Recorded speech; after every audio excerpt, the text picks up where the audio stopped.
अगस्त को डॉक्टर राधाकृष्णन जी देख रहे थे कि कैसे कैसे संकटों से हमें गुजरना है और इसलिए इन महापुरुषों का स्मरण करना हमारे लिए आवश्यक होता है कि क्या हुआ कि ये बातें छूट गई।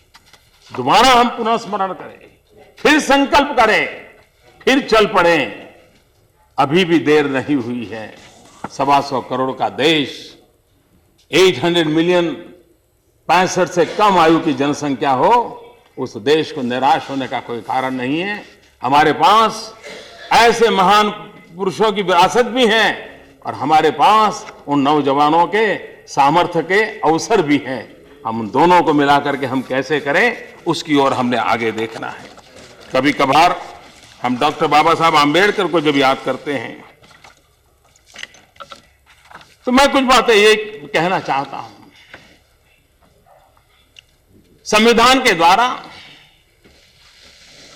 और ये बात सही है कि हमारा संविधान एक सिर्फ कानूनी मार्गदर्शन की व्यवस्था ही सीमित नहीं है, वो एक सामाजिक दस्तावेज भी है। और जितने उसकी कानूनी सामर्थ्य की हम सराहना करते हैं, उतनी ही उसके सामाजिक दस्तावेज की ताकत की भी सराहना और उसको जी करके दिखाना, ये हम लोगों का दायित्व बनता है। बाबा साहब ने जो हमें जो संविधान दिया, उस संविधान में कानूनी एक व्यवस्था तो है जो समता के सिद्धांत का पालन कराता है, सोशल जस्टिस की वकालत करता है, सामाजिक न्याय की चर्चा करता है।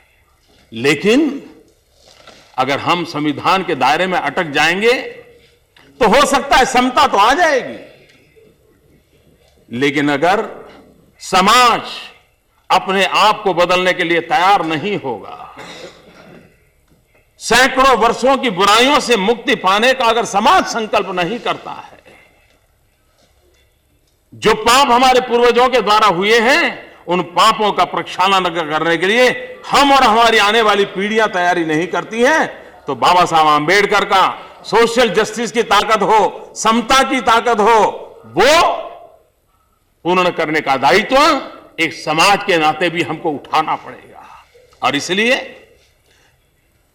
बंधारण हमें अगर समता की ताकत देता है, तो समाज की संस्कार सरिता हमें ममता की ताकत देता है। अगर समता हमें बंधारण के निहित ताकतों से प्राप्त होती है, तो समाज को भी तैयार करना पड़ेगा कि जैसे समभाव जरूरी है, वैसे ही समाज में ममभाव भी जरूरी है। और देश तब चलेगा जहां समता भी हो, ममता भी हो, समभाव भी हो, ममभाव भी हो। ये 125 करोड़ देशवासी, दलित माता की कुख से पैदा हुआ बेटा भी मेरा भाई है। ईश्वर ने मुझे जितनी शक्ति दी है, परमात्मा ने उसको भी उतनी ही शक्ति दी है। मुझे तो अवसर मिला, लेकिन उसको अवसर नहीं मिला। उसको अवसर मिले, ये हमारा दायित्व बनता है। और इसलिए सिर्फ बंधारण की सीमाओं में नहीं, समाज जागरूक भी उतना ही अनिवार्य है। न हिंदू पति तो भवेत्, इस संकल्प को लेकर के आगे बढ़ने की आवश्यकता है। और ये बात इस सदन से उठनी चाहिए, ये बात सदन से पहुंचनी चाहिए। आज भी समाज में किसी के हाथ इस प्रकार का अत्याचार, अनाचार होता है, तो ये हमारे लिए कलंक है। एक समाज के नाते कलंक है, एक देश के नाते कलंक है। इस दर्द को हमने अनुभव करना चाहिए और इस दर्द को हमने नीचे तक समाज की संवेदना जगाने के लिए प्रयास करते रहना चाहिए। बाबा साहब आंबेडकर ने, ये बात सही है कि हम जब सरदार पटेल को याद करते हैं तो भारत की एकता के साथ जुड़ा हुआ है। लेकिन हम सरदार साहब ने देश एक किया, सरदार साहब ने देश एक किया, इस पर अटक जाएंगे तो बात बनेगी नहीं। एकता का मंत्र भारत जैसे देश में केंद्रस्थ होना चाहिए। बिखरने के लिए तो बहुत बहाने मिल सकते हैं, जुड़ने के अवसर खोजना हमारा दायित्व होता है। और इसलिए बिखरने के बहाने तो मिल जाएंगे, 125 करोड़ का देश है, कहीं किसी कोने से मिल सकता है, लेकिन कुछ लोग हैं जिनका दायित्व है कि बिखरने के बहानों के बीच भी जुड़ने के अवसर खोजें, लोगों को प्रेरित करें और जोड़ने की ताकत दें। यह हम लोगों का दायित्व है देश की एकता और अखंडितता के लिए। और यही तो हमारे पूर्वजों ने कहा है, राष्ट्रयाम जागरयाम वयम, eternal vigilance is the price of liberty. ये बात हमारी रगों में भरी पड़ी हुई है और इसलिए देश की एकता और अखंडितता के मंत्र को हमने निरंतर मंत्र को बढ़ाना पड़ेगा, आगे बढ़ाना पड़ेगा।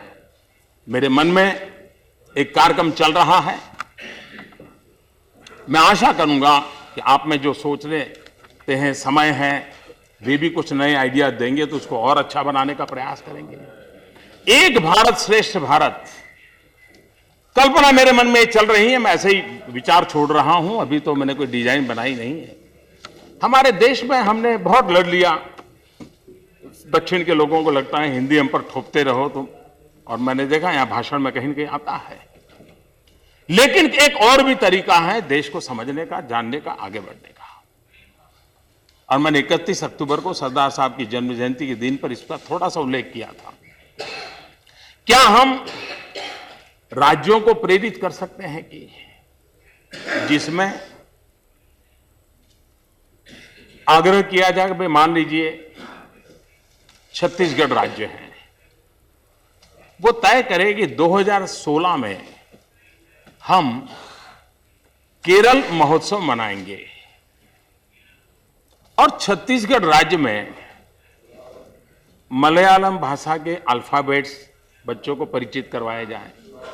एक 100 वाक्य, ज्यादा नहीं, 100 सेंटेंसेस स्कूलों में बच्चों को सहज कैसे हो, चाय पिया का, वो मजाक मजाक में चलता रहेगा, वो सीख जाएंगे।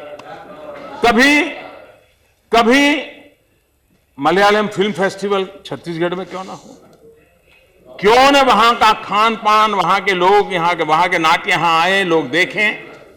उसी प्रकार से कोई और राज्य, किसी और एक राज्य एक साल के लिए दूसरे राज्य के साथ अपने आप को जोड़े। यहां से उस साल जितने बच्चे टूरिस्ट के नाते जाएंगे तो उसी राज्य में जाएंगे। हम धीरे धीरे करके अगर हिंदुस्तान के सभी राज्य हर वर्ष एक राज्य मनाना शुरू कर दें, और ज्यादा नहीं, एक 5 गीत। अब देखिए, हम सब लोग वैष्णवजन से परिचित हैं। वैष्णवजन तो तेनेरे कहिए सब परिचित है। हम वैष्णवजन तो तेनेरे कहिए जब सुनते हैं, गाते हैं, हमें पराया नहीं लगता है, कभी याद नहीं आता है कि किस भाषा में लिखा गया है। वो इतना हमारे साथ जुड़ गया है। क्यों न हम हमारे देश की सब भाषा के 4-5 अच्छे गीत हमारे देश की नई पीढ़ी को गाने की आदत डालें। हमें संस्कार बढ़ाने होंगे, और मुझे लगता है कि संविधान की जो भावना है, उस भावना को आदर करते हुए हमने इस बात को करना चाहिए। बाबा साहब आंबेडकर जी का जो आर्थिक चिंतन था, मैं बाद में आपको समय दूंगा, मैं बाद में आपको समय दे दूंगा। प्लीज डॉक्टर बाबा साहब आंबेडकर जी ने, माननीय सभापति जी, अपने आर्थिक चिंतन की उनकी विशेषताएं रही थी, और वे औद्योगिकरण के पक्ष में थे। और सबसे बड़ी बात वो कहते थे, मैं चाहूंगा कि सदन, मैं लंबा नहीं कहूंगा लेकिन भाव मेरा सदन समझ जाएगा। बाबा साहब आंबेडकर कहा करते थे कि हिंदुस्तान में औद्योगिकरण होना जरूरी है, और वो कहते थे कि दलितों के पास जमीन नहीं है, वो जमीन के मालिक नहीं है, उनको अगर रोजगार दिलाना है तो जिसके पास जमीन नहीं वो कहां जाएगा। औद्योगिकरण इसलिए भी होना चाहिए कि समाज के दलित, पीड़ित, शोषित, वंचित के रोजगार के अवसर पैदा हो। और इसलिए बाबा साहब आंबेडकर के आज विचार कुछ लोगों को बड़ा आश्चर्य होगा, वो क्या कहा था। उन्होंने आर्थिक चिंतन करके, और मैं मानता हूं आज जो हम विवाद करते हैं, उस समय क्या सोच बाबा साहब की थी वो हमारे लिए एक दिशा दर्शक रहेगी। डॉक्टर बाबा साहब आंबेडकर ने कहा था, राज्य का दायित्व है कि वह लोगों के आर्थिक जीवन की ऐसी योजना बनाए जो उच्च उत्पादकता की ओर ले जाए, लेकिन ऐसा करते समय दूसरे अवसर बंद नहीं होने चाहिए। इसके अलावा वह उद्यम उपलब्ध कराएं तथा जो कुछ लाभ हासिल हो उसका सबको बराबर वितरण करें। डॉक्टर बाबा साहब ने कहा था कि कृषि क्षेत्र में उत्पादकता बढ़ाई जा सकती है, लेकिन इसके लिए पूंजी और मशीनरी में बढ़ोतरी के साथ साथ कृषि के क्षेत्र में श्रम में कटौती करनी पड़ेगी, ताकि भूमि और श्रम की उत्पादकता बढ़ाई जा सके। अतिरिक्त श्रमिकों को गैर कृषि उत्पादक क्षेत्रों में लगाने से कृषि क्षेत्र पर पड़ने वाला दबाव एकदम से कम हो जाएगा और भारत में उपलब्ध भूमि पर अत्यधिक प्रेशर भी खत्म हो जाएगा। इसके अलावा जब इन श्रमिकों को कृषि तथा औद्योगिक क्षेत्र में उत्पादक कार्यों में लगाया जाएगा तो वे न केवल अपनी आजीविका कमा लेंगे बल्कि अधिक उत्पादन करेंगे, और अधिक उत्पादन का अर्थ है अधिक पूंजी। संक्षेप में, हालांकि यह चाहे जितना विचित्र लगे, परंतु भारत का औद्योगिकरण ही भारत की कृषि समस्याओं का सबसे कारगर उपचार है। बाबा साहब आंबेडकर ने एक और जगह पे कहा था कि भारत चिमटी की दो फलकों के बीच फंसा हुआ है, जिसका एक फलक आबादी का बढ़ता हुआ दबाव और दूसरा फलक है उसकी जरूरतों की तुलना में भूमि की सीमित उपलब्धता। इसका परिणाम यह होता है कि हर दशक के अंत में हमारे सामने आबादी और उत्पादन का नकारात्मक संतुलन पैदा हो जाता है और जीवन स्तर घट जाता है और गरीबी बढ़ जाती है। बढ़ती जनसंख्या के कारण भूमिहीन और बिखरे परिवारों की संख्या भी विशाल होती जा रही है।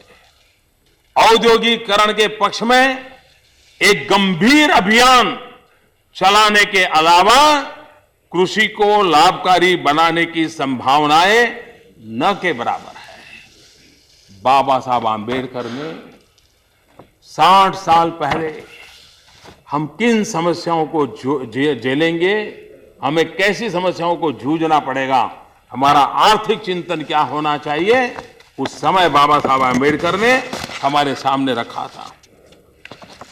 ये बात सही है कि हम में से किसी की देशभक्ति में, 125 करोड़ देशवासियों की देशभक्ति में न कोई शक कर सकता है, न शक करने का कोई कारण हो सकता है, और न ही किसी को किसी की देशभक्ति के लिए सुबह शाम अपने सबूत देने पड़ते हो।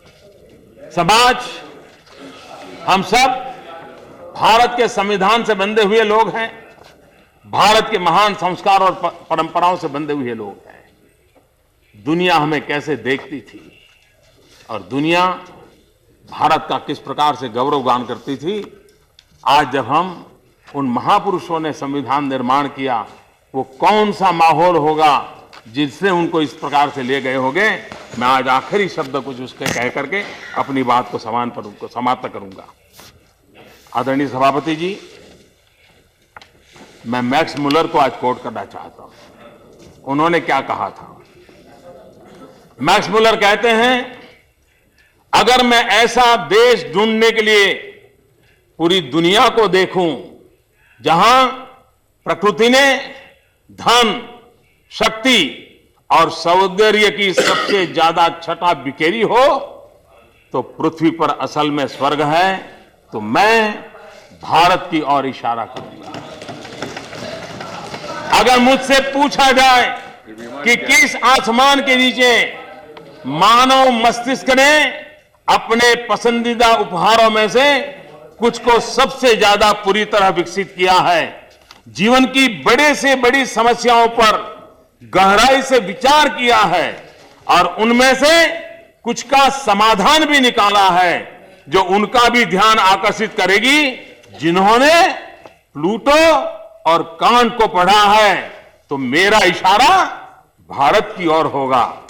अगर मैं अपने से पूछूं कि हम किस साहित्य से यहां यूरोप में, जिनका पालन पोषण लगभग पूरी तरह से ग्रीक और रोमन्स तथा यहूदी जाति ज्यूस के विचारों पर हुआ है, सही की पहचान कर सकते हैं, जो कि अपने आंतरिक जीवन को और उत्तम और विस्तृत तथा अधिक विश्वव्यापी और वास्तव में एक सच्चा इंसान बनाने के लिए जरूरी है। केवल इसी जीवन के लिए ही नहीं, अपितु इस रूपांतरित और अविनाशी जीवन के लिए तो फिर से मेरा इशारा इस महान भारत की ओर होगा। ये बात मैक्स मुलर ने कही है। इस महान विरासत के हम धनी हैं और उसी विरासत हम सबकी ताकत है। आइए हम उसका गौरव गान करें और हम संकल्प करें कि संविधान के प्रकाश में, हमारे महान महापुरुषों की त्याग और तपस्या के प्रकाश में जो उत्तम है उसको लेकर के हम चले। जो काल बाह्य है उसको तो काल भी स्वीकार नहीं करता है, जो नित्य नूतन होता है उसी को स्वीकार करता है। उस नित्य नूतन को लेकर के महान राष्ट्र के निर्माण में हम सभी सदस्य अपना योगदान करेंगे।